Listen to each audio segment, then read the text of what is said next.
পাক পথ দেখিয়েছেন, আল্লাহ পাক রাস্তা দিয়েছেন।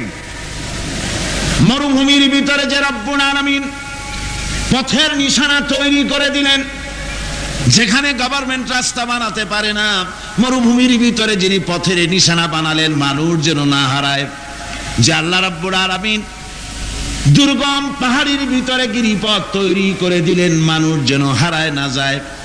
সমুদ্রের ভেতরে নাবিকরা দিনের বেলায় সূর্যের আলো দেখে পথ চলে, রাতের আধারে সে যেন গভীর সমুদ্রের ভিতরে হারায় না যায়। আল্লাহ তাই আকাশের ভিতরে তারকা মণ্ডলী খচিত করে রেখেছেন।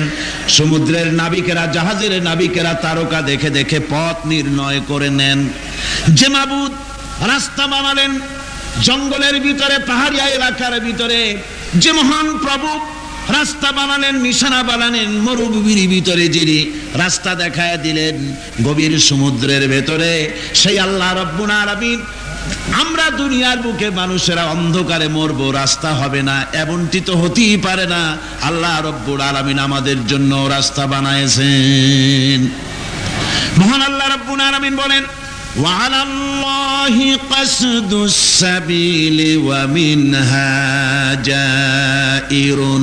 আল্লাহ পাক বলেন সোজা রাস্তা, সোজা পথ বলে দেওয়ার দায়িত্ব আমি আল্লাহর। যেখানে রয়েছে অসংখ্য বাঁকা পথ, অসংখ্য বাঁকা পথ যেখানে, যে পৃথিবীতে, সেখানে সোজা রাস্তা বলে দেওয়ার দায়িত্বটা কার?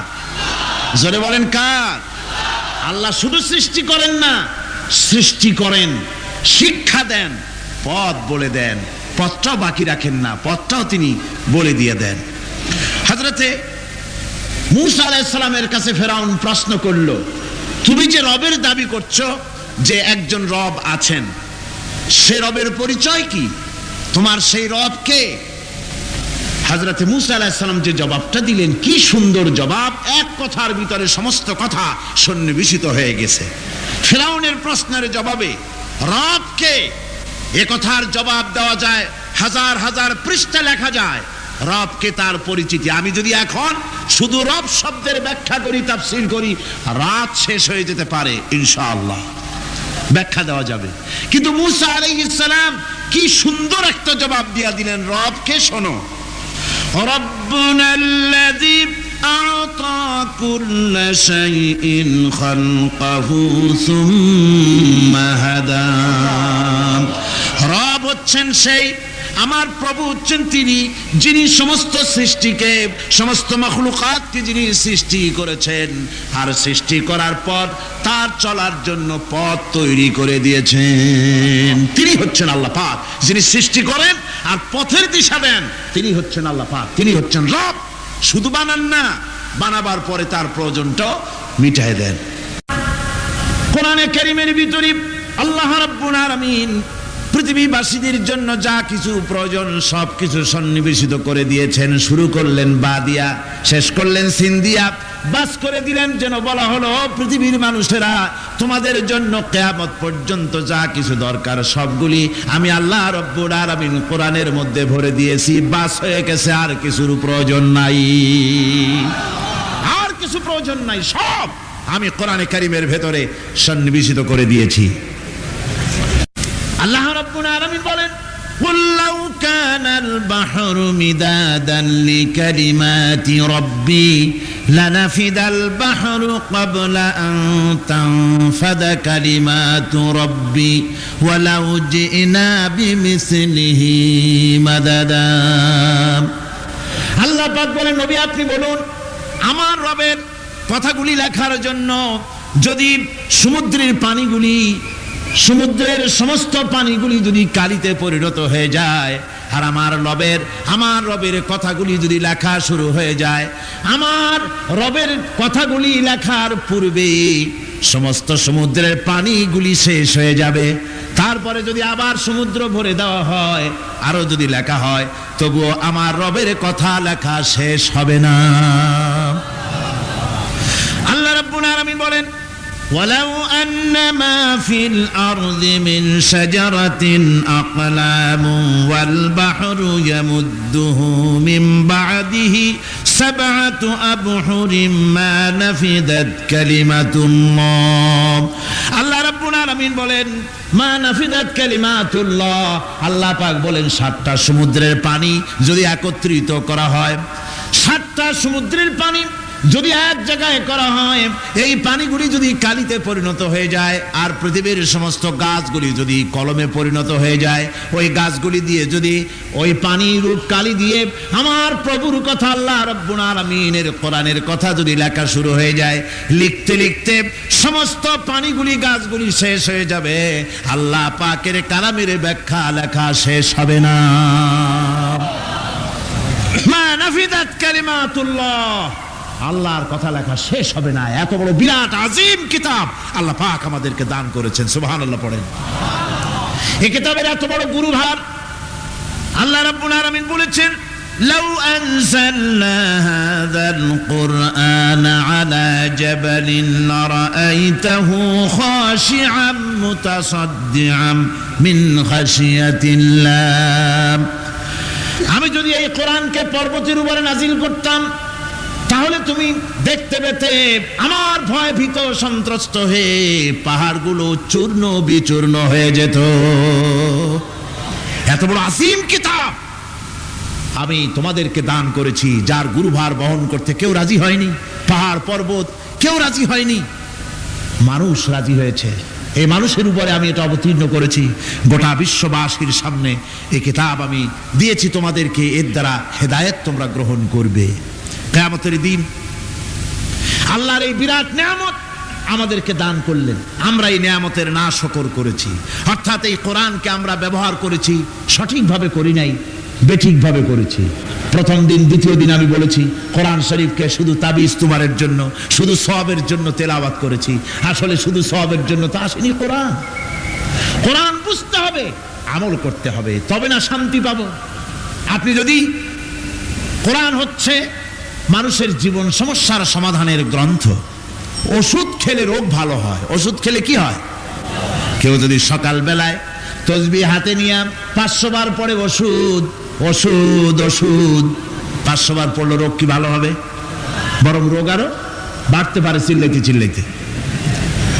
শীতের জন্য লেপ গায়ে যায় না দিয়া কেউ যদি চিল্লাইতে থাকে, জিকির করে লেপ্ত শোক লেপ্ত শোক লেপ্ত শোক, শীত কি বন্ধ হবে নাকি?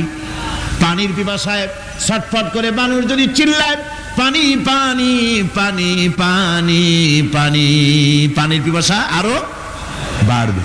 তাহলে কি বোঝা গেল? পিপাসা লাগলে পানি পান করতে হবে, শীত লাগলে কম্বলটা গায়ে দিতে হবে, রোগ হলে ওষুধটা খেতে হবে, তাহলে সব সমস্যার সমাধান হবে। অনুরূপভাবে আমরা শুধু কোরআনে কারীমকে তেলাওয়াত করি সওয়াবের নিয়তে, তার হুকুমগুলি জীবনের উপরে আমল করি না বলে আজকের জীবন আমাদের বিপর্যস্ত হয়েছে। ব্যক্তিতে, পরিবারে, রাষ্ট্রে শান্তি নাই, কোথাও শান্তি নাই এই কারণে। আর কিয়ামতের দিন রাসূল আসামি করবেন তাদেরকে যারা কোরআন অমান্য করেছে। রাসূল হবেন বাদী, বাদী হবেন কে? যারা বলেন কে বাদী হবেন? রাসূল। আসামি হবে কারা? যারা কোরআন ছেড়ে দিয়েছে। আল্লাহ রাব্বুল আলামিন বলেন وقال الرسول يا رب إن قوم اتخذوا هذا القرآن مهجورا। কিয়ামতের দিন রাসূল আল্লাহর দরবারে ফরিয়াদ করবেন, আয় আমার রব, আয় আমার আল্লাহ তাআলা, এই সমস্ত লোকগুলি তোমার কালামকে, তোমার কোরআনকে অপ্রয়োজনীয় জিনিস বলে তারা পরিত্যাগ করেছিল। আমার বন্ধুগণ, কিয়ামতের দিন যখন এরা উপস্থিত হবে আল্লাহর দরবারে, আল্লাহ রাব্বুল আলামিন কোরআনের সাথে যারা ঠাট্টা করেছে, বিদ্রূপ করেছে, কোরআনের আইনকে নিয়ে যারা ঠাট্টা বিদ্রূপ মজাক উড়াইছে, কিয়ামতের দিন তাদেরকে বলা হবে ওয়াকিলাল ইয়াউমা নানসাকুম কামা নাসিতুম লিকা ইয়াউমিকুম হাযা। কিয়ামতের দিন আল্লাহ রাব্বুল আলামিন কোরআনের ঠাট্টাকারী, কোরআনের বিদ্রূপকারী, কোরআনের আইনের অমান্যকারীদেরকে বলবেন আমি আজকে তোমাদের ভুলে গেলাম, যেমন করে তোমরা এই দিনে আমার সঙ্গে সাক্ষাৎকারের কথা ভুলে গিয়েছিলে। তোমরা যেমন আমার আজকের এই কিয়ামতের দিনের কথা যারা ভুলে গিয়েছিলে, আজকে আমিও তোমাদেরকে ভুলে গেলাম। এরপরে কি হবে? ওয়া মাওয়াকুমুন নার ওয়া মা লাকুম মিন নাসিরিন। আল্লাহ পাক বলেন এরপরে এদের জায়গা হবে জাহান্নাম, আর এদের সাহায্যকারীও কেউ থাকবে না, জাহান্নামে চিরকাল থাকতে হবে। এটা এই জন্য যে তারা আল্লাহর কোরআনের সঙ্গে ঠাট্টা করেছে, বিদ্রুপ করেছে, কোরআনের আইন মানে নাই, কোরআনের আইনকে অমান্য করে চলেছে। এই জন্য কিয়ামতের দিন আল্লাহ রাব্বুল আলামিন তাদেরকে শাস্তি প্রদান করবেন। কোরআন পৃথিবীর বুকে আল্লাহ নাজিল করেছেন, শুধু তেলাওয়াত করবেন ঝুলে ঝুলে, এজন্য নয়।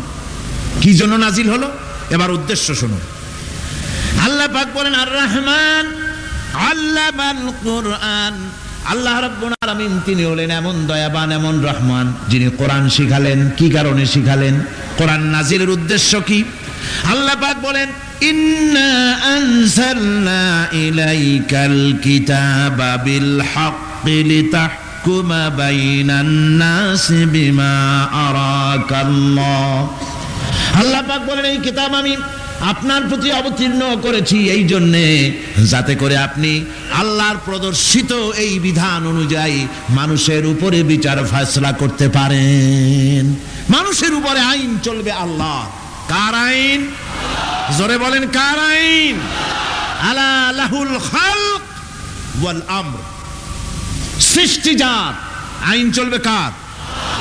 আল্লাহ পাক বলেন এই জন্য নাজিল করলাম, কোরআন নাজিল করেছি যাতে করে কোরআনের আইন দিয়ে বিচার ফয়সালা করতে পারেন, সেই জন্যই কোরআন নাজিল করলাম। আসলে আল্লাহর নবীর এই পৃথিবীতে আগমনের উদ্দেশ্য ওটাই ছিল। হুয়াল্লাযী আরসালা রাসূলাহু বিল হুদা ওয়া দীনিল হক লিইয়ুযহিরাহু আলাদ-দীনি কুল্লিহি ওয়া কাফা বিল্লাহি শাহীদা। আল্লাহ রাব্বুল আলামিন বলেন আমি আমার রাসূলকে দ্বীনে হক, সত্যের বিধান সহকারে দুনিয়ায় প্রেরণ করেছি। লিইয়ুযহিরাহু আলাদ-দীনি কুল্লিহি আয় লিইয়ুগলিবাহু আলা সাইরিল আদিয়ান। সমস্ত আদিয়ানে বাতিলের উপরে আমার দিনকে বিজয়ী করে দেওয়ার জন্য আমি রাসূলের কাছে কিতাব সহকারে তাকে অবতীর্ণ করেছি। এ দায়িত্ব শুধু মুহাম্মদ সাল্লাল্লাহু আলাইহি ওয়াসাল্লামের ছিল না, দুনিয়ার উপরে আল্লাহর দিন কায়েম করা, আল্লাহর বিধান অনুযায়ী মানুষের বিচার ফয়সালার দায়িত্ব শুধু মুহাম্মদ সাল্লাল্লাহু আলাইহি ওয়াসাল্লামের ছিল না, সমস্ত নবীদের ছিল। কাদের ছিল? সব নবীদের ছিল। فبعث الله النبيين مبشرين منذرين وأنزل معهم الكتاب بالحق ليحكم بين الناس। আল্লাহ পাক বলেন সমস্ত নবীদের কাছে আমি কিতাব অবতীর্ণ করেছি এই জন্য যে তারা সহজ এবং সোজা পথে যারা চলতে চায় তাদেরকে তিনি সুসংবাদ দিবেন, আর বাঁকা পথে যারা চলবে তাদেরকে তিনি জাহান্নামের ভীতি প্রদর্শন করবেন। আর আমি তার উপরে যে কিতাব অবতীর্ণ করেছি এই কিতাব দিয়ে জনগণের উপরে বিচার ফয়সালা করবে, আইন চলবে আল্লাহর কিতাব দিয়ে। আইন চলবে কি দিয়ে? আল্লাহর কিতাব দিয়ে। আল্লাহর কিতাব অনুযায়ী জনগণকে পরিচালিত করবেন। এই জন্য আমি এই কোরআনকে নাজিল করেছি, অতীত এই কিতাবগুলি নাজিল করেছি। কুল ইয়া আইয়ুহান নাসু ক্বাদ জাআকুমুল হাক্কু মির রাব্বিকুম। আল্লাহ পাক বলেন নবী আপনি বলে দেন, আপনি বলুন হে মানব সকল, আল্লাহর পক্ষ থেকে তোমাদের জন্য মহাসত্য এসেছে। এই মহাসত্য যদি অনুসরণ করো তোমাদের জন্য কল্যাণকর হবে। ওমান দাল্লা ফাইন্নামা ইয়াদুল্লু আলাইহা। আর যদি কোরআনকে অমান্য করো, আল্লাহর কিতাবকে অমান্য করো, তাহলে তোমাদের জন্য অকল্যাণ হবে। আজ আপনারা বলেন আল্লাহর কিতাবের আইন কি আমাদের দেশে চলে? কোরআনের আইন কি চলে? চলে না। কোরআনের আইন চলে না। আমরা কি খুব শান্তিতে আছি? খুব আরামে আছি? শ্রমিকরা তাদের শ্রমের মূল্য পায়, কৃষক তার উৎপাদিত পণ্যের সঠিক দাম পায়, নারী তার সতীত্বের মর্যাদা পায়। জনগণ কি আরামে ঘুমাতে পারে? না, জনগণ রীতিমতো দুবেলা পেট পুরে সমস্ত জনগণ খেতে পারে। এর একমাত্র কারণ হচ্ছে কোরআনের আইনকে অমান্য করা হয়েছে। ভালো করে কান পেতে শুনুন, আল্লাহ রাব্বুল আলামিন কোরআনে কারীমের মধ্যে পরিষ্কার করে বলেছেন, ওয়া মান লাম ইয়াহকুম বিমা আনজালাল্লাহু ফাউলাইকা হুমুল কাফিরুন। যারা নাকি আমার দেওয়া বিধান অনুযায়ী, কোরআন অনুযায়ী যারা বিচার ফয়সালা করে না, ফাউলাইকা হুমুল কাফিরুন, ফাউলাইকা হুমুল যালিমুন, ফাউলাইকা হুমুল ফাসিকুন। যারা আমার দেওয়া বিধান অনুযায়ী বিচার ফয়সালা করে না, তারা কাফির, তারা জালিম, তারা ফাসিক।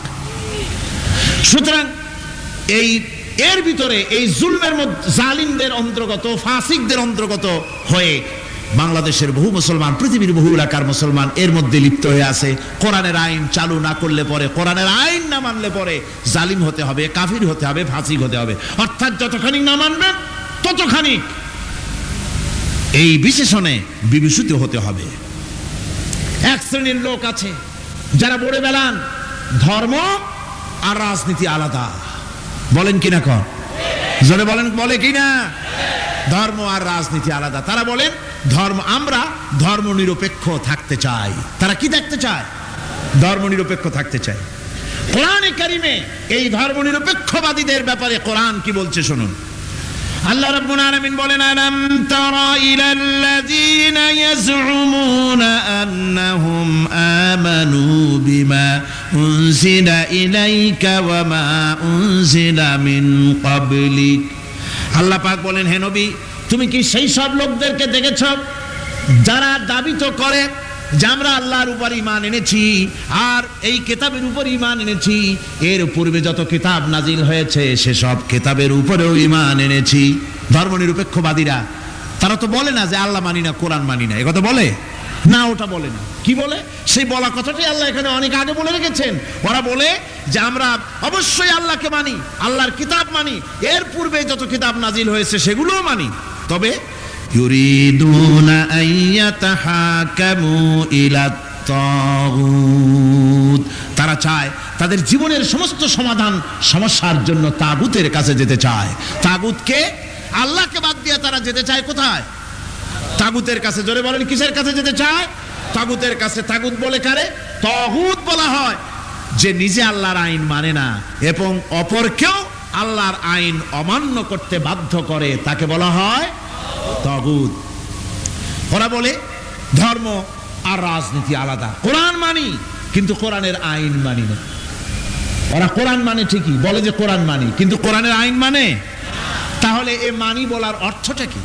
এর মূল্যটা কোথায়? কোরআন যদি মানো তো কোরআন বলেছে সুদ খেও না, আমাদের দেশে সুদ চলছে না? কোরআন বলেছে বিবিকে পর্দায় রাখো, পর্দায় কি রাখা হচ্ছে? কোরআন বলেছে ওজনে কম দিও না, তা কি মানা হচ্ছে? কোরআন বলেছে আমার আইন দিয়ে দেশ শাসন করো, তা কি করা হচ্ছে? সুতরাং ধর্মনিরপেক্ষ মতবাদ যেটা, এই মতবাদটা কোরআনের দৃষ্টিতে কুফরি মতবাদ। ধর্মনিরপেক্ষ মতবাদ কি? জোরে বলেন, ধর্মনিরপেক্ষ মতবাদ কি? কোন মুসলমান, যে ব্যক্তি নিজেকে মুসলমান বলে দাবি করে, ধর্মনিরপেক্ষ মতবাদ সে বিশ্বাস করতে পারে না, জায়েজ নাই, হারাম। আফাতুমিনুনা বিবাদিল কিতাব ওয়া তাকফুরুনা বিবাদ, তোমরা কোরআনের কিছু অংশকে মেনে নিবে আর কিছু অংশকে করবে অস্বীকার। এটা যদি করো দুনিয়ার জীবনে পাবে দুনিয়ার জীবনে জিল্লতি আসবে, লাঞ্ছনা আসবে, আর কিয়ামতে পাবে জাহান্নামের শাস্তি।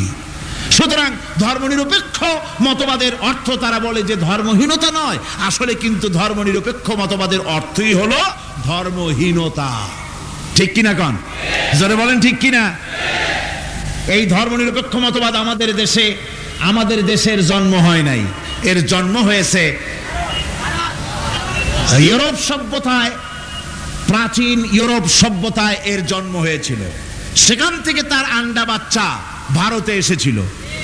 ভারত থেকে এই আন্ডা বাচ্চার কিছু অংশ 1972 সালে তদানীন্তন সরকারের মাথার উপরে ভারত চাপিয়ে দিয়েছিল।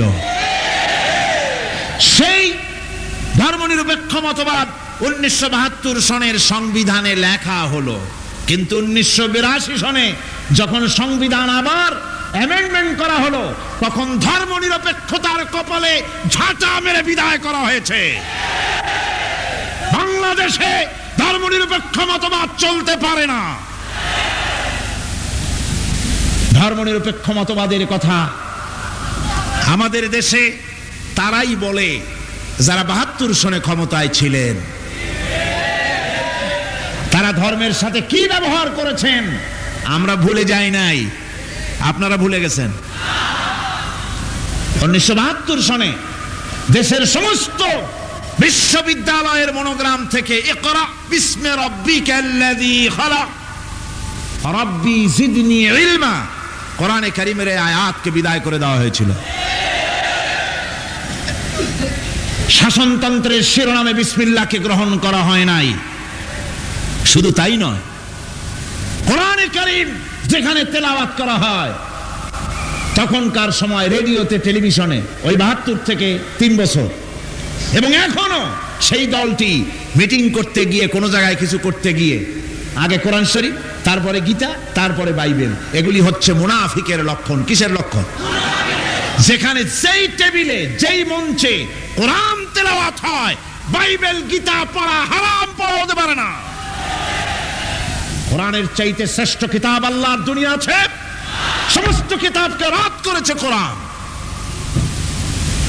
হযরত ওমর রাদিয়াল্লাহু তাআলা আনহু রাসূল করিম সাল্লাল্লাহু আলাইহি ওয়াসাল্লামের কাছে গিয়ে তাওরাতের একটা পাতা পড়তেছিলেন। হযরত আবু বকর রাদিয়াল্লাহু তাআলা আনহু সেখানে চলে এলেন। এসে দেখেন রাসূল করিম সাল্লাল্লাহু আলাইহি ওয়াসাল্লামের চেহারা মোবারক লাল হয়ে গিয়েছে গোসায়।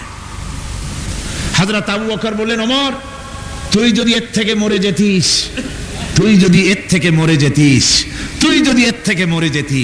৩ বার বললেন। হযরত ওমর শিউরে উঠলেন, হতচকিত হয়ে উঠলেন। আবু বকর আমাকে মরার কথা বলছেন কেন? তিনি তাকিয়ে দেখেন রাসূল করিম সাল্লাল্লাহু আলাইহি ওয়াসাল্লামের চেহারা মোবারক গোসায় লাল হয়ে গিয়েছে। হযরত ওমর বলছেন, ইয়া রাসূলুল্লাহ, আমার এবং আমার পিতা মাতার জীবন আপনার কদম মোবারকে উৎসর্গ হয়ে যাক। আমি অপরাধ করেছি, কি অন্যায় করেছি হুজুর আমাকে বলুন। হুজুর বলছেন, ওমর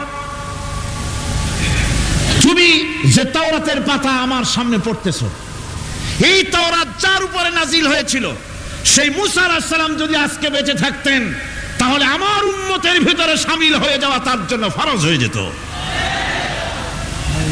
অতীতের সমস্ত কিতাবকে রদ করা হয়েছে, সমস্ত শরিয়াতকে বন্ধ করা হয়েছে। সুতরাং কোন মুসলমানের প্ল্যাটফর্মে যেখানে কোরআন তেলাওয়াত হয়, বেদ বাইবেল গীতা পড়া হারাম সেখানে। এই মুনাফিকরা তাও করে থাকে। আমার মুসলমান ভাইয়েরা, নজরুল ইসলাম কলেজের ইসলাম শব্দ বাদ দিয়ে নজরুল কলেজ করা হয়েছিল। সলিমুল্লাহ মুসলিম হলের মুসলিম শব্দ বাদ দিয়ে শুধু সলিমুল্লাহ হল করা হয়েছিল। তার মানে ধর্ম এদের কলিজায় আগুন জ্বালিয়ে দেয়। ইসলামের নাম বরদাস্ত হয় না, কোরআনের নাম বরদাস্ত হয় না। আর বরদাস্ত হয়নি বলেই আল্লাহ পাক তার ইন্তেকাম নিয়েছেন। আমার বক্তব্য হচ্ছে, কোরআনে কারীম পৃথিবীতে এসেছে শাসন করতে দুনিয়াকে। তার মধ্যে রয়েছে রাজনীতি, অর্থনীতি, সব কিছু। এই বিচার ফয়সালা কোরআন থেকে যারা গ্রহণ করে না, রাসূলকে যারা বিচারক মানে না, তাদের সম্পর্কে আল্লাহ পাক কি বলছেন শুনুন। ফালা ওয়া রাব্বিকা লা ইউমিনুনা হাত্তা ইউহাক্কিমুকা ফীমা শাজারা বাইনাহুম সুম্মা লা ইয়াজিদু ফী আনফুসিহিম হারাজাম মিম্মা কাদাইতা ওয়া ইউসাল্লিমু তাসলিমা। আল্লাহ রাব্বুল আলামিন বলেন, ফালা ওয়া রাব্বিক, কখনো নয় হে নবী, আপনার রবের কসম, কখনোই নয়। ওরা মুমিন নয় যারা নাকি তাদের জীবনের সব কিছুর ব্যাপারে যতক্ষণ পর্যন্ত আপনাকে বিচারক না মানে, আপনার দেওয়া ফয়সালাকে গ্রহণ না করে, এবং আপনি বিচার করার পর ফয়সালা দেওয়ার পরে এটার উপরে দ্বিধাহীন চিত্তে মেনে যতক্ষণ না নিবে, ততক্ষণ পর্যন্ত তারা যত ঈমানের দাবি করুক, তারা আসলে মুমিন না। এ ফতোয়া কার? এ ফতোয়া কার? আল্লাহ রাব্বুল আলামিনের ফতোয়া। কখনো মুমিন হতে পারবে না যারা রাসূলুল্লাহকে ফয়সালাকারী হিসেবে গ্রহণ না করবে, কোরআনকে সংবিধানের উৎস হিসেবে গ্রহণ না করবে। কোরআন এসেছে আইনের কিতাব হিসেবে পৃথিবীর মানুষকে পরিচালিত করার জন্য। আজ এই কোরআনের আইন যারা মানে সেখানে শান্তি পায়, কোরআন যেখানে মানে না সেখানে শান্তি হয় না। আল্লাহ পাক পরিষ্কার বলেছেন কোরআনের আইন মেনে চলো, আর যারা এই কোরআনকে অমান্য করবে তাদের শাস্তি কি হবে? আল্লাহ পাক বলেন الذين كذبوا بالكتاب وبما أرسلنا به رسلنا فسوف يعملون। আল্লাহ পাক বলেন আমি যে কিতাব নাজিল করেছি এই কিতাবকে যারা মিথ্যা মনে করে, কিতাবকে যারা অস্বীকার করে, কোরআনের আইন যারা মানে না, আমি যে রাসূলের উপরে যা নাজিল করেছি সেগুলির উপরে যারা ঈমান আনে না, এগুলিকে যারা মানে না, তাদের জন্য এর পরিণতি তারা খুব শীঘ্রই টের পাবে, খুব শীঘ্রই তাদেরকে পরিণতি দেওয়া হবে। কিয়ামতের দিন তাদেরকে আল্লাহ রব্বুল আলামিন জাহান্নামে প্রবেশ করাবেন। কোরআনের অমান্যকারীদের জায়গা কোথায় হবে? কোথায় হবে তাদের জায়গা? জাহান্নামের ভিতরে হবে। সুতরাং আমরা কোথায় যেতে চাই? জাহান্নামে না জান্নাতে? বেহেশতে যদি যেতে চাই, দুনিয়ায় যদি শান্তি চাই এবং আখিরাতে যদি মুক্তি পেতে চাই, তাহলে আমাদেরকে কোরআনের আইনকে মানতে হবে। কিসের আইন মানা লাগবে? কোরআনের আইন মানতে হবে। কোরআনে কারীমের নাজিল হলো, আল্লাহ পাক যে কোরআন আমাদের শিখালেন, আর রহমান আল্লামাল কোরআন, যে কোরআন তিনি আমাদের শিখালেন। এই কোরআন নাজিলের পদ্ধতি ছিল মদিনা এবং মক্কা, রাসূলের মক্কি জিন্দেগিতে কিছু নাজিল হয়েছে, আর মদনী জিন্দেগিতে নাজিল হয়েছে কিছু। মক্কা শরীফে যেগুলি নাজিল হয়েছে সে সূরাগুলো ছিল তাওহীদ, রিসালাত এবং আখিরাতের উপরে নির্ভর করে। আর মদনী সূরা যেগুলি ছিল সেগুলি ফৌজদারি দণ্ডবিধি, উত্তরাধিকারী আইন, তারপরে যাকাত, ওসর, যুদ্ধ, সন্ধি, বন্দি, এরপরে রয়েছে স্বরাষ্ট্রনীতি, পররাষ্ট্রনীতি, অর্থনীতি, জীবন পরিচালনার সমস্ত বিধি আর ব্যবস্থা মদনী জিন্দেগির সূরাগুলিতে, অবতীর্ণ সূরাগুলিতে আল্লাহ রাব্বুল আলামিন নাজিল করেছেন। কোরআন শরীফ মানুষের সকল সমস্যার সমাধান দিয়েছে। এখানে আমি এখন তার কিছু নমুনা পেশ করছি আপনাদের সামনে, আপনাদের বোঝার জন্য যে কোরআন। অনেকে বলে যে কোরআনের তাফসীরের ভেতরে রাজনীতির আলোচনা হয়। রাজনীতি সেইটুক করি যেটুকুন আল্লাহ কোরআনে করেছেন। জোরে কোন আলহামদুলিল্লাহ। এর থেকে বালাই কিছু বলি নাকি? না। কোরআন যেটুকুন করেছে, রাসূলুল্লাহ যেটুকুন করেছে, একজন মুসলমান হিসাবে তা করা আপনার আমার জন্য কি? সুন্নত, নফল। ওইটা করা কি জোরে কোন? এটা করা আমাদের জন্য ফরজ। সেই জন্য আমি কিছু নমুনা পেশ করছি আপনাদের সামনে, বুঝতে পারবেন যে কোরআন শুধু নামাজের কথা নিয়ে আসে নাই। কোরআনের মধ্যে আয়াত সংখ্যা কত? 6666। এটা ঠিক না, কিছু কম আছে। 6000 কয়েকশত, ভালো করে গুনে দেখা দরকার। তো এই যে আয়াতে কারিমা যেগুলি রয়েছে এর মধ্যে মাত্র 500 আয়াত হচ্ছে হুকমে শরঈ। ভালো করে শুনুন, 500 আয়াত আদেশ এবং নিষেধ জাতীয়। এটা করো, ওটা করো না, এটা হালাল, ওটা হারাম, এ হলো 500। তো এই যদি 500 হয় তাহলে বাকি 6000 কি? বাকি 6000 ইতিহাস, দর্শন, বিজ্ঞান, রাজনীতি, অর্থনীতি, সমাজনীতি, উত্তরাধিকারী আইন, পররাষ্ট্রনীতি, স্বরাষ্ট্রনীতি, মানুষের জীবনে যা দরকার, ইহকাল, পরকাল, কবর, হাসর, মিজান, সিরাত, জান্নাত, জাহান্নাম, এসব কিছু আল্লাহ পাক বাকি হাজার হাজার আয়াতের মধ্যে বলেছেন।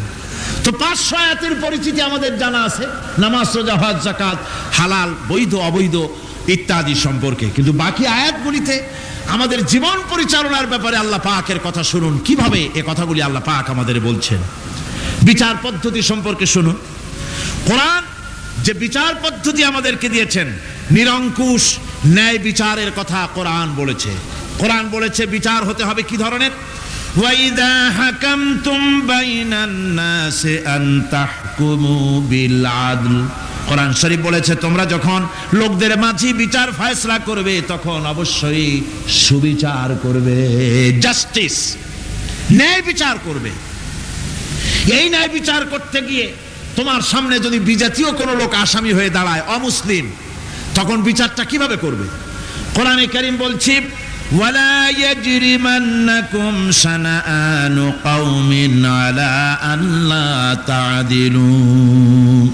কোন বিশেষ শ্রেণীর বিচার কাজ করতে গিয়ে, কোন বিশেষ শ্রেণী বা জাতির বিচার কার্য পরিচালনা করতে গিয়ে তাদের প্রতি বিদ্বেষ যেন তাদেরকে তুমি যেন জুলুম করে না বসো, তখন যেন তুমি ইনসাফ করতে পারো, তাদের উপরে জুলুম করবে না।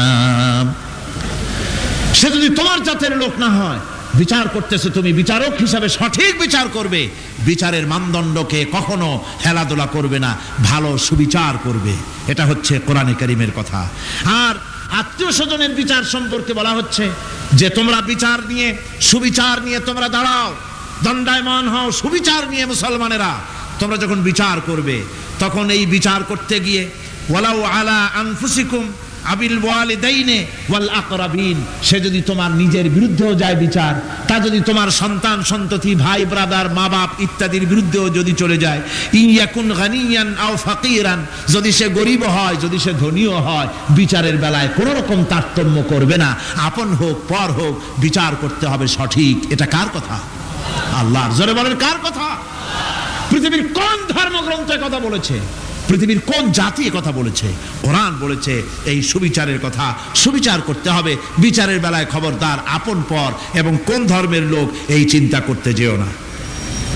কোরআনে কারীমের মধ্যে রয়েছে ফৌজদারি দণ্ডবিধি, জুডিশিয়াল ল, ফৌজদারি দণ্ডবিধি।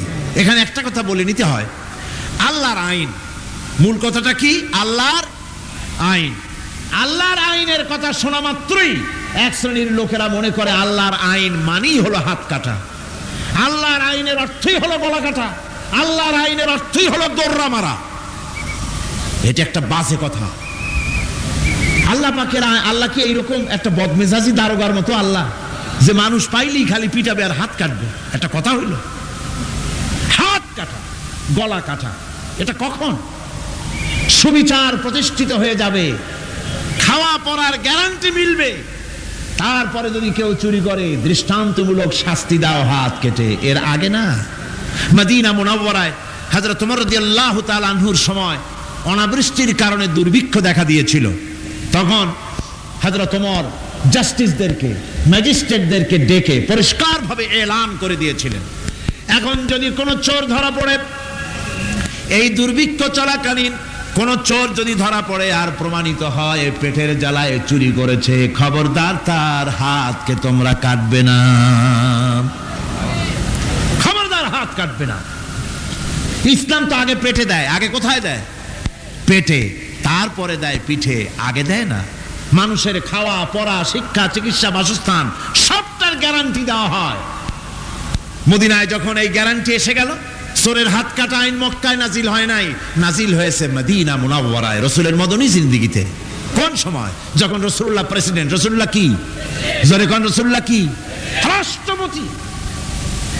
সেই সময় মানুষ দরজা খুলে ঘুমাবার সুযোগ পেল, খাওয়া পড়া শিক্ষা চিকিৎসা বাসস্থানের গ্যারান্টি পেল। এই সময় আল্লাহ রাব্বুল আলামিন তিনি যখন দেখলেন ইসলামী সমাজ ব্যবস্থা কোরআনের আইনের মাধ্যমে মানুষ সব রকমের নিরাপত্তা লাভ করেছে, পেটের সমস্যার সমাধান হয়ে গেছে, তখন আল্লাহ আইন জারি করলেন, আস-সারিকু ওয়াস-সারিকাতু ফাকতাউ আইদিয়াহুমা। চোর পুরুষ হোক আর নারী হোক উভয়ের হাত কেটে দাও। পুরুষ হোক আর নারী হোক এখন উভয়ের হাত কেটে দাও। দৃষ্টান্তমূলক শাস্তি হোক, যাতে করে এই চুরি আর কেউ না করে। পেটে খাবার আছে, চাকরি আছে, ওষুধ আছে, শিক্ষা আছে, থাকার মতো জায়গা আছে, এখন চুরি করো কেন? তাহলে বোঝা যাবে এটা নেশায় পরিণত হয়েছে। কি হয়েছে? নেশা। তখন তো আর চোরকে বসায় সেলুট মারা আর যাবে না, এখন হাতটা কাটিয়া একটা শাস্তি দিয়ে দাও। আমাদের দেশে কিন্তু চোরের হাত কাটা আইনের ব্যাপারে কোনো চোরেরা আজ পর্যন্ত মিছিল করে না। বাংলাদেশের কোন ছোট ছোট চোর, যেমন তাল চোর, বেল চোর, কচু চোর, ছাতি চোর, জুতা চোর, আরো যত ছোট ছোট চোর, এই সব চোরেরা কি কোনোদিন মিছিল করেছে যে চোরের হাত কাটা আইন মানি না, মানবো না? বলেছে কেউ? বলেন। কিন্তু এই আইনের বিরুদ্ধে সোচ্চার কারা? কোন চোরেরা? নিশ্চয়ই ছোট চোরেরা না, বড় চোরেরা। যারা তাল বেল চুরি করে না, বরং কলমের খোঁচা দিয়া সরকারের জনগণের লক্ষ কোটি কোটি টাকা পকেটস্থ করেন মেহেরবানি করে, ওইসব তারা মনে করেন যদি এই আইন চালু হয়ে যায় তাহলে তালসর বেলসরের তো কোনো ক্ষতি নাই, ইসলামী রাষ্ট্র চালু হলে পরে তো সকলের পেটে ভাত আসবে, ওই তাল বেল আর চুরি করা লাগবে না, তাদের তো সুবিধা। কিন্তু মুসিবতটা তো আমাদের হবে, বেশি খাইয়া খাইয়া জিব্বা পুরু হয়ে গেছে, এখন ওই বেশি খাইতে না পারলে বদভ্যাস চালু হয়ে যাবে, চুরি করতে যখন যাইবে তখন এই আইন তো বিসমিল্লাহ হবে আমাদের দিয়া। এই জন্য ওনারাই বিরোধিতা করেন চরমভাবে। আমার বন্ধুগণ, কোরআনের আইন বন্ধ করার ক্ষমতা কারো নাই, এই আইন চালু হলে পরেই শান্তি আসবে। ওরা বিরোধিতা করছে, ওরা বলছে চোরের হাত কাটা আইন, এটা হচ্ছে একটা অমানবিক ব্যাপার। আইনটা কার? আল্লাহর। মানুষগুলি কার? তা তোমারা তো দরদ কেন? মায়ের চাইতে মাসির দরদ বেশি, এটা কি খুব সুলক্ষণ? না, এটা দারুণ কুলক্ষণ। সুতরাং আল্লাহ রাব্বুল আলামিন তার আইন হচ্ছে শাশ্বত আইন। চোরের হাত কাটা আইন অর্থ এ নয় যে বাংলাদেশ ইসলামী দল যদি ক্ষমতায় আসে পাইকারি দরে চোরের হাত কাটা আরম্ভ করবে, না। ততক্ষণ পর্যন্ত আইন চালু হবে না যতক্ষণ পর্যন্ত সমস্ত মানুষ তাদের কর্মসংস্থান না হবে, খাবার না পাবে, চাকরি বাকরি না হবে, খেয়ে পরে খাওয়া পড়া শিক্ষা চিকিৎসা বাসস্থান সবটার গ্যারান্টি মিলবে, তারপরে আইন চালু হবে, এর আগে নয়। আল্লাহ রাব্বুল আলামিন ফৌজদারি দণ্ডবিধির আওতার ভিতরে চোরের কি শাস্তি হবে তা বললেন, নরহত্যার শাস্তি কি হবে তাও আল্লাহ পাক এখানে বলছেন, ইয়া আইয়ুহাল্লাযীনা আমানু কুতিবা আলাইকুমুল কিসাসু ফিল কাতলা। আল্লাহ পাক বলেন তোমাদের প্রতি নরহত্যার শাস্তি স্বরূপ কিসাস নির্দিষ্ট করা হয়েছে, অর্থাৎ হত্যার বদলে হত্যা করা। একজন মানুষ আর একজন মানুষকে হত্যা করেছে, কোরআনের আইন হচ্ছে ওকেও হত্যা করো। কি সুন্দর আইন, সুবহানাল্লাহ পড়েন। তাহলে কি হবে? রেডিও টেলিভিশনে পত্র পত্রিকার মাধ্যমে যদি খবর ছড়ানো হয় যে হত্যাকারীর বিচার হবে কোরআনের আইন অনুযায়ী, প্রকাশ্য রাজপথে হত্যাকারীকে তাকেও যদি হত্যা করে দেওয়া হয়, এই দৃশ্য উপস্থিত জনতা যত দেখবে, পত্র পত্রিকায় খবর পাবে, টেলিভিশনের পর্দায় দেখতে পাবে, যারা দেখলো এই সব লক্ষ লক্ষ জনতার ভেতরে মানুষ হত্যা করার দুঃসাহস আর আসবে? আল্লাহ পাক বলছেন এটা হচ্ছে মানুষের কিসাস, এর মধ্যে রয়েছে মানুষের জীবন। এরপরে নরহত্যার শাস্তি আল্লাহ পাক এভাবে কোরআনে কারীমের মধ্যে বললেন। জিনার শাস্তি, আয-যানিয়াতু ওয়াজ-যানি ফাজলিদু কুল্লা ওয়াহিদিম মিনহুমা মিআতা জালদা। আল্লাহ রাব্বুল আলামিন বলেন জিনাকারিনী পুরুষ, জিনাকারিনী নারী আর জিনাকারা পুরুষ, তাদের শাস্তি হচ্ছে উভয়কে 100 করে দৌড়া মারা, প্রাণদণ্ড দিয়ে দেওয়া। এই শাস্তি যদি হয় জিনা বন্ধ হয়ে যাবে, বিবাহ সহজ হবে। ইসলামী রাষ্ট্র হলে পরে জিনা করা কঠিন হবে, বিবাহ করা সহজ হয়ে যাবে। এটা হচ্ছে কোরআনের আইনের সুন্দর বিধান। জিনার শাস্তি, চোরের শাস্তি, নরহত্যার শাস্তি জুডিশিয়াল লয়ের আওতায়, ফৌজদারি দণ্ডবিধির আওতায় এগুলি পড়ে। এগুলি সব কোরআন শরীফে আছে না নাই? আছে কিনা? তাহলে কি করে আপনি বলবেন আপনি ধর্ম নিরপেক্ষ? আপনি শুধু ধর্ম আপনার ব্যক্তিগত ব্যাপার আর রাজনীতি একটা আলাদা ব্যাপার। এবারে আল্লাহ রাব্বুল আলামিন মদ পান সম্পর্কে, যারা মদ পান করবে, জুয়া খেলবে যারা, তাদের সম্পর্কে মদ্যপায়ীদের ব্যাপারে আল্লাহ পাক বলছেন ইন্নামাল খামরু ওয়াল মাইসিরু ওয়াল আনসাবু ওয়াল আজলামু রিজসুম মিন আমালিশ শাইতানি ফাজতানিবুহু। আল্লাহ পাক বলেন নিঃসন্দেহে মদ, জুয়া এবং পাশা, এই সমস্ত খেলাকে, এই সমস্ত জিনিসকে নাপাক ঘোষণা করা হয়েছে। এগুলি সব হতেছে শয়তান কর্তৃক উদ্ভাবিত নোংরা কাজ। এগুলি শয়তানের কাজ। মদ আর জুয়া কার কাজ? জোরে বলেন কার কাজ? শয়তানের কাজ। সুতরাং ফাজতানিবুহু, এর থেকে তোমরা ফিরে থাকো। আল্লাহ বলছেন মদ এবং জুয়া মানুষকে আল্লাহর জিকির থেকে ফিরায় রাখে। ফাহাল আনতুম মুনতাহুন, এগুলি শোনার পরেও কি তোমরা এর থেকে ফিরে থাকবে না? এবার আল্লাহ রাব্বুল আলামিন ওজনে কম দেওয়া সম্পর্কে বলছেন।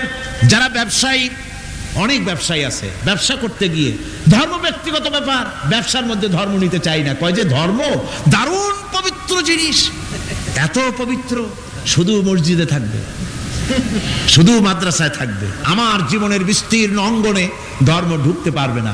তার মানে ভাবখানা এই, আল্লাহ এবং রসুলকে বলে দেওয়া হচ্ছে, হে আল্লাহ হে রসুল, তোমাদের উপরে 144 জারি করে দিলাম, শুধু মসজিদে আর খানকায় থাকো, মাদ্রাসায় থাকো, আমাদের জীবনের বিস্তীর্ণ অঙ্গনে তোমাদের কোনো প্রবেশের অধিকার নাই। জোরে কর নাউজুবিল্লাহ। আল্লাহ পাক মানুষের জীবনের সকল ক্ষেত্রে আইন চলবে আল্লাহর। ইনিল হুকমু ইল্লা লিল্লাহ, আইন চলবে কার? ওই আল্লাহ রাব্বুল আলামিন বলেন ওজনে কম দিও না। ওয়াউফুল কাইলা ইযা কিলতুম ওয়াজনু বিল কিসতাসিল মুস্তাকিম, মেপে যখন কোন জিনিস দিবে পরিমাপে কম দিবে না, ওজন করে যখন দিবে ওজনেও কম দিবে না। আল্লাহ পাক কোরআনে কারীমের মধ্যে সুন্দর করে সব কথা বলে দিলেন, ওজনে কম করো না, পরিমাপে কম করো না, সঠিকভাবে এটাকে দিও। ইয়াতীমের মাল সম্পর্কে কোরআন বলছে, ওয়ালা তাকরাবু মালাল ইয়াতীমি ইল্লা বিল্লাতী হিয়া আহসান। ইয়াতীমের মাল ভক্ষণ করা তো দূরের কথা, এর নিকটবর্তী হয় না। তবে হ্যাঁ, ইয়াতীম বয়সপ্রাপ্ত হওয়া পর্যন্ত যদি আমানত রাখো সেটা ভিন্ন কথা, কিন্তু ইয়াতীমের মালকে ভক্ষণ করো না অবৈধভাবে। ইয়াতীমের মালের সুরক্ষার জন্য আল্লাহ পাক বলে দিলেন। অশ্লীলতা সম্পর্কে, আজকে সমাজে অশ্লীলতা চলছে, বেহায়ামি, নগ্নতা চলছে, এ সম্পর্কে আল্লাহ পাক বলছেন, কুল ইন্নামা হারামা রাব্বিয়াল ফাওয়াহিশা মা যাহারা মিনহা ওয়া মা বাতান। আল্লাহ পাক বলেন, হে নবী আপনি বলে দেন, আমার প্রভু নিঃসন্দেহে প্রকাশ্য এবং অপ্রকাশ্য সব রকমের নির্লজ্জতা এবং পাপাচারকে নিষিদ্ধ ঘোষণা করেছেন, হারাম করে দিয়েছেন। প্রকাশ্য এবং অপ্রকাশ্য সব রকমের পাপাচারকে, নির্লজ্জতাকে আল্লাহ পাক নিষেধ করেছেন।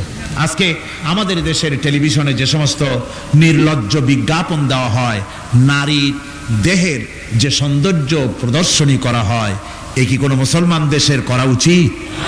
কোন মুসলমানদের জন্য এটা কি বৈধ? আজ নির্লজ্জতা, বেহায়ামি ছড়িয়ে পড়ছে চতুর্দিকে। আল্লাহ পাক নিষেধ করছেন, হারাম করে দিয়েছেন। প্রকাশ্য অপ্রকাশ্য সব রকমের নির্লজ্জতা আল্লাহ পাক হারাম করেছেন। সুতরাং আল্লাহ পাক বলছেন, আমি সুদকে হারাম করেছি, ব্যবসাকে করেছি হালাল। এই সুদ থেকে যদি না ফেরো, ফাইন লাম তাফআলু ফাযানু বিহারবিম মিনাল্লাহি ওয়া রাসূলিহি। আল্লাহ রাব্বুল আলামিন বলেন, যদি এই সুদ থেকে না ফেরো, যদি এই সুদ থেকে বিরত না থাকো, তাহলে আমি আল্লাহ এবং আমার রাসূলের পক্ষ থেকে যুদ্ধের ঘোষণা রইল। পারবেন? আল্লাহ রাসূলের সাথে যুদ্ধ করতে পারবেন? নাউযুবিল্লাহি মিন যালিকা, কি মানুষের পক্ষে সম্ভব? সুদ সম্পর্কে আল্লাহ ঘোষণা করলেন কোরআনে কারীমের মধ্যে। এবার ধনী এবং গরিব সম্পর্কে, ধনী আর গরিবের ভিতরে সম্পর্কটা কেমন হবে আল্লাহ পাক কোরআনে কারীমের মধ্যে বলে দিলেন, ওয়া ফি আমওয়ালিহিম হাক্কুল লিসাইলি ওয়াল মাহরুম। আল্লাহ রাব্বুল আলামিন বলছেন, ও ধনীরা, তোমাদের সম্পদের ভেতরে গরিবদের অধিকার আছে, সে অধিকার আদায় করে দাও। একথা বলা হলো না গরিবরা তোমাদের করুণার পাত্র, দয়া করে তাদের কিছু দাও, একথা আল্লাহ বলেন নাই। বললেন, ধনীরা শুনে রাখো, তোমাদের সম্পদে গরিবদের অধিকার আছে, অধিকার, এই অধিকার তাদের ফিরিয়ে দাও।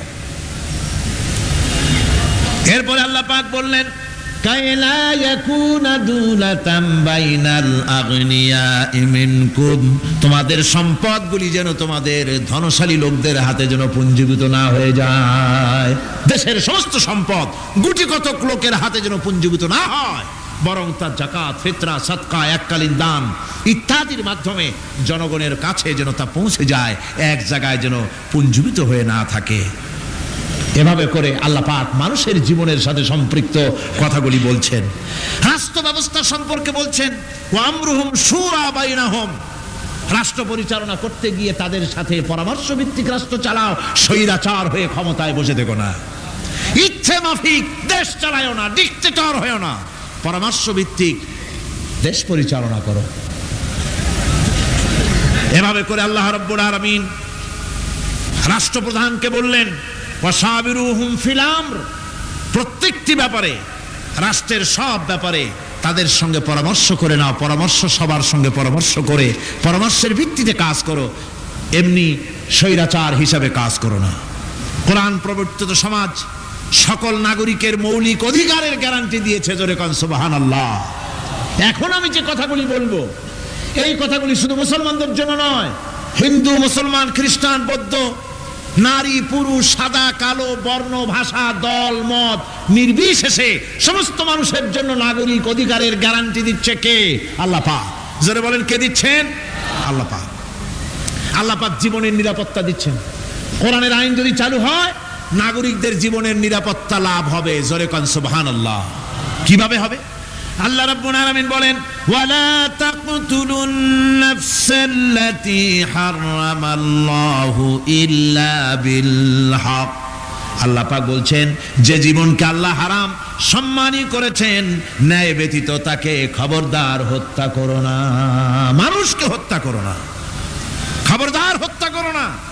আল্লাহ পাক হত্যা নিষিদ্ধ ঘোষণা করে দিলেন আর বললেন, মান কাতালা নাফসান بغير نفس أو فساد فكأنما قتل الناس جميعا। কেউ যদি কোন নরহত্যা এবং বিপর্যয় সৃষ্টি করে, কোন অপরাধ ছাড়া যদি কেউ কোন নির্দিষ্ট অভিযোগ, তাকে হত্যার শাস্তি দেওয়া যায় কোরআন অনুযায়ী, এরকম ছাড়া যদি অন্যায়ভাবে কেউ কাউকে হত্যা করে, তাহলে একটা লোক হত্যা করা নয়, একটা মানুষ হত্যা করার অর্থ হলো গোটা বিশ্বের সমস্ত মানুষকে হত্যা করা। কে বলছেন এ কথা? আল্লাহ পাক বলছেন। আর একটা মানুষকে যদি বাঁচায় দেওয়া যায়, তাহলে সে যেন গোটা পৃথিবীর সমস্ত মানুষকে বাঁচায় দিল। এ কথা কে বললেন? আল্লাহ সুবহানাহু ওয়া তাআলা বলেছেন। এরপরে নরহত্যা যারা করবে তাদের জন্য রয়েছে শাস্তি। কি শাস্তি? আল্লাহ পাক বলছেন, ওমান ইয়াকতুল মুমিনান মুতাআম্মিদান ফাজাযাউহু জাহান্নাম খালিদান ফিহা ওয়া গাদিবাল্লাহু ওয়া লা'নাহু ওয়া আ'আদ্দা লাহু আযাবান আযীমা। আল্লাহ পাক বলছেন, ওমান ইয়াকতুল মুমিনান মুতাআম্মিদান, যে ব্যক্তি কোনো মুমিনকে ইচ্ছে করে হত্যা করলো, ফাজাযাউহু জাহান্নাম, তার শাস্তি কি? যারা বলেন শাস্তি কি? খালিদ, সেই জাহান্নামে চিরকাল তাকে থাকতে হবে। ওয়া গাদিবাল্লাহ ওয়া লা'নাহু, আর তার উপরে আল্লাহর গজব, আল্লাহর লানত, চিরকাল এই শাস্তি তাকে জাহান্নামে ভোগ করতে হবে। এই কথাগুলি না জানার কারণেই আজকে কলেজ বিশ্ববিদ্যালয়গুলিতে মানুষ হত্যা চলছে, পাখি হত্যার মতোই। সুতরাং আল্লাহর এই বিচারের কথা কোরআন থেকে যারা জানে, তারা সন্ত্রাস করে না। এই জন্য কলেজ বিশ্ববিদ্যালয় সমূহে সন্ত্রাস হয়, মাদ্রাসাগুলিতে সন্ত্রাস হয় না বললেই চলে। কথা কি ঠিক বললাম না বাড়ায় বললাম? সন্ত্রাসের কারণে টাইটেল মাদ্রাসা বন্ধ হয়েছে কয়টা বাংলাদেশে? ফাজেল মাদ্রাসা কয়টা? দাখিল কয়টা? ইল্লা মাশাআল্লাহ দুই একটা হতে পারে কোথাও, কিন্তু তা হয় না। কারণ মাদ্রাসায় এই সব কথা পড়ানো হয় যা আমি বললাম। কোরআন থেকে যে কথাগুলি বললাম এগুলি কোথায় পড়ানো হয়? আজকে যদি কলেজ বিশ্ববিদ্যালয় সমূহে কোরআন পড়ানো হতো, তাফসীর পড়ানো হতো, তাহলে বিশ্ববিদ্যালয় থেকে রবীন্দ্রনাথ আর সূর্য সেনের পা চাটা উলামেরা বের হতো না, শহীদ তিতুমীর বেরিয়ে আসতো, টিপু সুলতান বেরিয়ে আসতো, সালাউদ্দিন আইয়ুবী বেরিয়ে আসতো। দুর্ভাগ্যজনক, আজ কলেজ বিশ্ববিদ্যালয়গুলিতে আল্লাহর কোরআন পড়ানো হয় না বলে আমাদের পাঠানো সোনার টুকরা ছেলেগুলি কয়লার টুকরা হয়ে ফিরে আসতেছে। বন্ধুগণ, জীবনের নিরাপত্তা দিচ্ছেন আল্লাহ পাক। কোরআনের আইন চালু হলে মানুষকে হত্যা করা হবে না, কেউ কাউকে মারতে পারবে না, মারলে তাকেও নিহত হত্যা করা অবশ্যই হবে। সম্পদের নিরাপত্তা দিচ্ছেন আল্লাহ, গ্যারান্টি। হিন্দু হোক মুসলমান হোক সকলের সম্পদের গ্যারান্টি মিলবে, কেউ কারো সম্পদকে হরণ করবে না, গসব করবে না। কোরআন বলছে ওয়ালা তাকুলু আমওয়ালাকুম বাইনাকুম বিল বাতিল, পরস্পরের সম্পদকে অবৈধভাবে ভক্ষণ করো না। সম্মানের নিরাপত্তা হচ্ছে ইসলামী সমাজ চালু হয়ে গেলে আল্লাহ রাব্বুল আলামিন সম্মানের নিরাপত্তা দিবেন প্রত্যেক নাগরিকের। আল্লাহ পাক বলছেন ইয়া আইয়ুহাল্লাযীনা আমানু লা ইয়াসখার কওমুম মিন কওমিন, হে বিশ্বাসীরা তোমরা এক গোত্র আর এক গোত্রকে ঠাট্টা করো না।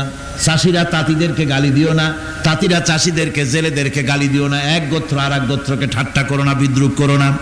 ওয়ালা তালমিজু আনফুসাকুম ওয়ালা তানাবাজু বিল আলকাব, একে অপরের দোষ গেয়ে বেরিও না, একে অপরকে খারাপ নামে ডেকো না, একে অপরের কুচ্ছা রটনা করো না। আল্লাহ নিষেধ করেছেন। ইসলামী সমাজ হলে পরে মানুষ সব দিক থেকেই নিরাপত্তা পাবে, গ্যারান্টি পাবে, ব্যক্তি স্বাতন্ত্র্যের প্রাইভেসির নিরাপত্তা পাবে। কারো ঘরের মধ্যে কেউ হঠাৎ করে ঢুকবে না, অর্ডার নিয়ে ঢুকতে হবে, পারমিশন নিয়ে ঢুকতে হবে। আল্লাহ পাক বলেছেন লা তাদখুলু বুয়ুতান গায়রা বুয়ুতিকুম হাত্তা তাস্তানিসু ওয়া তুসাল্লিমু আলা আহলিহা, অন্যের ঘরের মধ্যে পারমিশন ব্যতি রেখে প্রবেশ করো না। আগে সালাম দাও, পারমিশন নাও, তারপরে ঢোকো। যদি জবাব না আসে চলে যাও, বেরিয়ে যাও, এটা তোমার জন্য কল্যাণকর হবে। তারপরে ইচ্ছে মতো ধর্ম পালনের নিরাপত্তা পাওয়া যাবে ইসলামী সমাজে। কাউকে বাধ্য করা হবে না ইসলাম কবুল করার জন্য বা অন্য ধর্ম কবুল করার জন্য কাউকে বাধ্য করা হবে না। কোরআনে কারীম বলছে লা ইকরাহা ফিদ্দিন, ধর্মের ব্যাপারে কোনো বাড়াবাড়ি করা যাবে না, কারো উপরে কোনো ধর্মমত চাপিয়ে দেওয়া যাবে না। যার ইচ্ছে তার ইচ্ছে মতো স্বাধীনভাবে তার ধর্মকর্ম পালন সে করতে পারবে। এই ধর্ম পালনের কথা বলতে এসে আমার মনে পড়লো এবছরের হিন্দুদের দুর্গাপূজার কথা। আপনারা বলতে পারেন যে কি এর মধ্যে কি ঢুকাই দিলেন, ঠিকই ঢুকাইছে। আমি বুঝি না যে কেমন ধর্ম,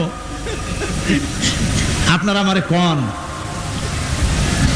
দেশের প্রধান বিরোধী দল তারা যদি বলে যে আমাদের এই দাবি যদি সরকার না মানে তাহলে 1 বছরের ভেতরে আমার দলে যত লোক আছো কেউ জুমার নামাজ পড়বা না, তাহলে তাদের দলের লোকেরা তা কি মানবে? মানবে? বিএনপি যদি বলে, সরকারে যারা আছে, যে আমাদের এই সমস্ত কথা যদি বিরোধী দল না মানে তাহলে আমার দলের কোনো লোক ঈদের নামাজ পড়বে না, শুনবে কেউ? শুনবে না। যত বড় নেতা হোক কেউ যদি বলে, ইসলামী দলের নেতাও যদি বলে যে বছর আমাদের এই কথা যদি গভর্নমেন্ট না মানে কোন মুসলমান হজ করতে যাবে না, এই কথা মানবে কেউ? মানবে না। যেহেতু কোন দলের কোন ব্যক্তির মুহতাজ নয় ইসলামের আইন, ইসলাম পালন যার যার ব্যক্তিগত ব্যাপার, ধর্মের কাজ অবশ্যই প্রত্যেককে পালন করতে হবে। সুতরাং ইসলামী গভর্নমেন্ট এলে, ইসলামী শাসন এলে, কোরআনের শাসন এলে প্রত্যেক নাগরিক তার নিজস্ব ধর্ম ইচ্ছে মতো পালন করতে পারবে, কোনো বিধিনিষেধ আরোপিত হবে না। এর নাম হচ্ছে ইসলাম। এর নাম কি? ইসলাম। কোরআন যত পড়বেন মাথা তত নত হবে। তুলা গাছের ফল যত পাকে তত গাছ কি হয়? ডালগুলো কি হয়? উপরে উঠে যায়। বোঝেন না কেন? তুলা গাছ নাই আপনাদের দেশে? তুলারে কি কয় চট্টগ্রামে? তুলা গাছরে কি কয়? তুলা গাছ। তুলা গাছের ফল যত পাকে তত গাছের ডাল কি হয়? যখন কাঁচা থাকে তখন নিচে থাকে, ডাল ঝুঁকে পড়ে, আর পাকলে পরে উপরে উঠে যায়। আর আম গাছের ফল যত পাকে তত ডাল কোথায় যায়? নিচে যায়। যারা মানুষের তৈরি করা এই সমস্ত জ্ঞানে যারা সমৃদ্ধ হয় তারা ওই তুলা গাছের মতো আস্তে করে যতই জ্ঞানে বৃদ্ধ হয় ততই ডাল উপরের দিকে যায়, জ্ঞান তত হালকা হয়। আর কোরআন আমের মতো, কাঁঠালের মতো, মানুষের উপকারী এমন এক ফলের মতো, যত পাকে যত পড়ে জ্ঞান যত সমৃদ্ধ হয় ততই আল্লাহর সামনে মাথা নত হয়ে যায়। মানুষের কাছে জ্ঞান খুবই সংক্ষিপ্ত জ্ঞান মানুষের কাছে, অমা উতিতুম মিনাল ইলমি ইল্লা কালিলা, খুব সামান্যতম জ্ঞানই তোমাদেরকে দেওয়া হয়েছে, বেশি জ্ঞান আমাদের কাছে নাই। সবচাইতে বড় জ্ঞানের উৎস আল্লাহ সুবহানাহু ওয়া তাআলা, জ্ঞানের উৎস হচ্ছে কোরআনে হাকিম। সেই কোরআন থেকে আল্লাহ পাক দয়া করে আমাদেরকে কোরআন শিখিয়েছেন। জোরে কোন সুবহানাল্লাহি বিহামদিহি। এই কোরআনের সব কথা, আল্লাহ আর রহমান আল্লামাল কোরআন, আল্লাহর সবচাইতে বড় দয়া আমাদেরকে কোরআন শিখিয়েছেন। জোরে কোন সুবহানাল্লাহ। সেই কোরআনের মর্যাদা, সেই কোরআনের শিক্ষা, সেই কোরআন দিয়ে আমাদের কি ফায়দা ইত্যাদি কথা আমি ধীরে ধীরে আপনাদের সামনে আলোচনা করব ইনশাআল্লাহুল আজিজ। সবাই বলেন আমিন। আমার ভাইরা, এই আলোচনা থেকে কেউ মাহরুম হবেন না, এই আলোচনা থেকে কেউ মাহরুম হবেন না। একজনে গতকাল বলেছিলাম 3 জনকে যদি দাওয়াত দিয়ে আনেন তাহলে ফায়দাটা কি জানেন? আপনার দাওয়াতে একটা ভাই যদি অতিরিক্ত আসেন এ মাহফিলের মধ্যে ওয়াজ শোনার জন্য, কোরআন শুনলেন, কোরআনের দিকে আকৃষ্ট হলেন, নামাজি হলেন, দিনদার হলেন, পরেজগার হলেন, আপনি মরে যাবেন, কিয়ামত পর্যন্ত এই সব আল্লাহ পাক আপনার আমলনামায় লিখে দিবেন। জোরে বলেন আমিন, আরো জোরে বলেন আমিন। আল্লাহুম্মা আমিন। ربنا ظلمنا أنفسنا وإن لم تغفر لنا وترحمنا لنكونن من الخاسرين ربنا لا تزغ قلوبنا بعد إذ هديتنا وهب لنا من لدنك رحمة إنك أنت الوهاب ربنا العالمين। হাজার হাজার মুসলমান নরনারী দীর্ঘক্ষণ ধরে তোমার কোরআনের কথা শুনেছি, মেহেরবানি করে সওয়াবটুকু রাসূল করিম সাল্লাল্লাহু আলাইহি সাল্লামের রূহ মুবারকে পৌঁছে দাও। तमाम পৃথিবীর মাটির নিচে যত মুমিন মুমিনাত শুয়ে আছে আল্লাহ তুমি মেহেরবানি করে কবরগুলিকে জান্নাতের টুকরায় পরিণত করে দাও। আমাদের মা বাপ যাদের দুনিয়া থেকে বিদায় হয়ে গেছে আল্লাহ দয়া করে তাদেরকে জান্নাতবাসী করে নিও। রব্বিরহামহুমা কামা রব্বায়ানি সগীরা রব্বিরহামহুমা কামা রব্বায়ানি সগীরা। হায় আল্লাহ তাআলা এই মাহফিলের আয়োজন যারা করেছেন ইসলামী সমাজ কল্যাণ পরিষদকে তুমি মঞ্জুর করে নিও আল্লাহ রাব্বুল আলামিন। तमाम পৃথিবীর বুকে মুসলমানেরা যত জায়গায় বিপদে আছে, মুসিবতে আছে, আল্লাহ তুমি দয়া করে মেহেরবানি করে বিপদগ্রস্ত মুসলমানদের হামি ও নাসির হয়ে যাও রব্বুল আলামিন। এই মাহফিল আরো 3 দিন এখানে হবে বলে আমাদের প্রোগ্রাম রয়েছে আল্লাহ, বাকি 3 দিন তোমার কুদরতি নিজাম দিয়ে তুমি এটাকে পরিচালিত করে দিও আল্লাহ রব্বুল আলামিন। এই মাহফিল যারা আয়োজন করেছেন এবছর দারুণভাবে ঋণগ্রস্ত হয়ে তারা এই মাহফিলের ব্যবস্থা করেছেন আল্লাহ তুমি দয়া করে তাদের ঋণ পরিশোধ করার মতো তৌফিক দিয়ে দিও। তোমার বান্দাদের দিল তাদের দিকে মাইল করে দিও রব্বুল আলামিন।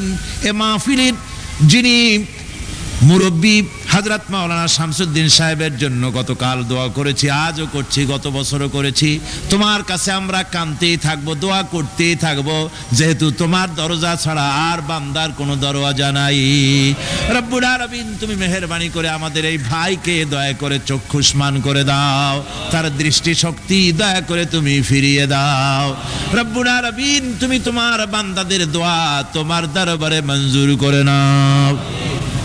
মা বোনেরা কষ্ট করে প্রতিদিন আসেন, হায় আল্লাহ মা বোনদেরকেও হেদায়েত নসিব করে দাও, মা বোনদের যাতায়াত আসান করে দাও, আর তাদেরকে তোমার দিন বুঝে দিনের রাস্তায় চলার তৌফিক দিয়ে দিও।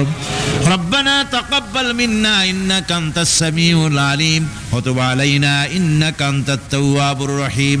সুবহান রাব্বিকা রাব্বিল ইজ্জাতি আম্মা ইয়াসিফুন ওয়া সালামুন আলাল মুরসালিন আলহামদুলিল্লাহি রাব্বিল আলামিন। বিহাক্কি লা ইলাহা ইল্লাল্লাহু মুহাম্মাদুর রাসূলুল্লাহ।